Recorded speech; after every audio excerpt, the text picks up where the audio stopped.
నా బేబీ నన్ను వదిలేసి వెళ్ళిపోయింది అంటూ బోరని ఏడుస్తున్న నరేష్. ఈ యొక్క టాపిక్ గురించి పూర్తిగా తెలుసుకున్నాను. అంతకంటే ముందుగా మన ఛానల్ కొత్తగా వచ్చినట్లయితే సబ్స్క్రైబ్ బటన్ బెల్ ఐకాన్ అలా పెట్టుకోండి. ఖచ్చితంగా ఈ వీడియో క్లిక్ చేసినప్పుడైతే మరింత మందికి అయితే వీడియో షేర్ అవుతుంది. మన ఛానల్కి అయితే మీకు సపోర్ట్ అనేది ఈ విధంగా కోరుకున్నానండి. సడన్గా నా బేబీ నన్ను వదిలేసి వెళ్ళిపోయిందంటూ బోరని ఏడుస్తున్న నరేష్ గారండి, మన సినిమా యాక్టర్ నరేష్ గారు.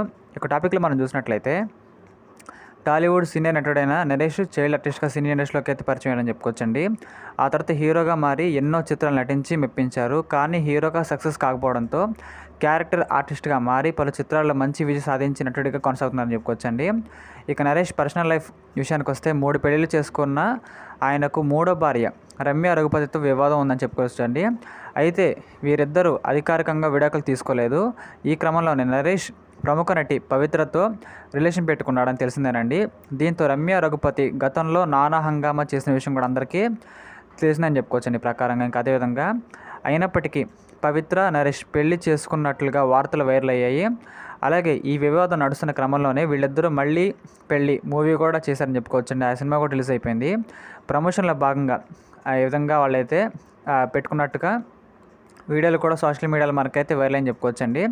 కానీ కొద్ది కాలంగా నరేష్ పవిత్ర సైలెంట్ అయిపోయారని చెప్పుకోవచ్చు.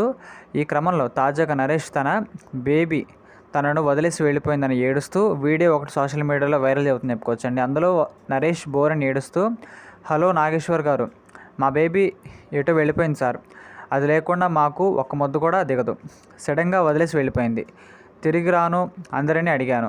అదేవిధంగా కల్కిలో బుజ్జి తెలుసు కానీ బేబీ ఎవరో తెలియదని హేళన చేస్తున్నారు. మీ బుజ్జి లాంటిదే మా బేబీ కూడా అని కూడా వీరు రిప్లై ఇచ్చారని చెప్పుకోవచ్చండి.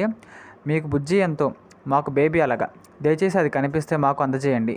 ఈ వీడియో చూసేవారికి బేబీ కనిపిస్తే మాకు తెచ్చి ఇవ్వండి, ప్లీజ్ ప్లీజ్ ప్లీజ్ అని చెప్పుకొచ్చారండి.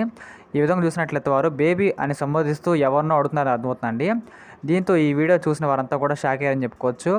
అంతా పవిత్ర గురించి చెప్పాడు అనుకుంటున్నారు చాలామంది కూడా. కానీ చివరికి ట్విస్ట్ ఇచ్చారు నరేష్ గారు. కానీ అదంతా సినిమా ప్రమోషన్లో ఒక భాగం అని తెలుస్తుంది.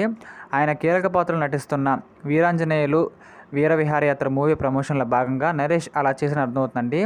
ఈ సినిమా త్వరలో ఓటీటీలో స్ట్రీమింగ్ కాబోతుంది అని మేకర్స్ మనకైతే వెరైటీగా ప్రమోషన్ చేసిన అర్థమవుతుంది. గతంలో చూసినట్లయితే ఇక్కడ మన ప్రియదర్శి గారిది డార్లింగ్ అనే సినిమా మనకైతే ఇక్కడ నేను రిలీజ్ అయింది కదండి. ఆ యొక్క సినిమా గురించి కూడా గతంలో మనకైతే ఇక్కడ ఈ విధంగా ప్రమోషన్లో భాగంగా ఆ సినిమా హీరో హీరోయిన్ ఏ విధంగా వాళ్ళైతే డార్లింగ్ డార్లింగ్ అని కమెంట్స్ పెట్టుకోవడం జరిగింది ట్విట్టర్లో వచ్చేసి. అది పెద్ద రచ్చైనట్లుగా మనకైతే ట్యాగ్ చేస్తారని చెప్పుకోవచ్చు. అంటే ఈ మధ్య సినిమా అనేది వస్తుంది అని సినిమా మీద బస్ పెరగడానికి ప్రకారంగా వాళ్ళైతే ఇక్కడ సినిమాకి రిలేటెడ్గా ఒక పదాన్ని కానీ రిలేటెడ్గా ఒక ఆర్టిస్ట్ని కానీ ఈ విధంగా ట్యాగ్ చేస్తూ ఒక వీడియో అనేది సోషల్ మీడియాలో బాగా వైరల్ చేస్తున్నారు అర్థమవుతుంది ప్రకారంగా. ఇలాంటి మరిన్ని కరెంట్ అఫైర్స్ కోసం మన ఛానల్ని లైక్ చేయండి, షేర్ చేయండి, సబ్స్క్రైబ్ చేయండి ఖచ్చితంగా. Thank you.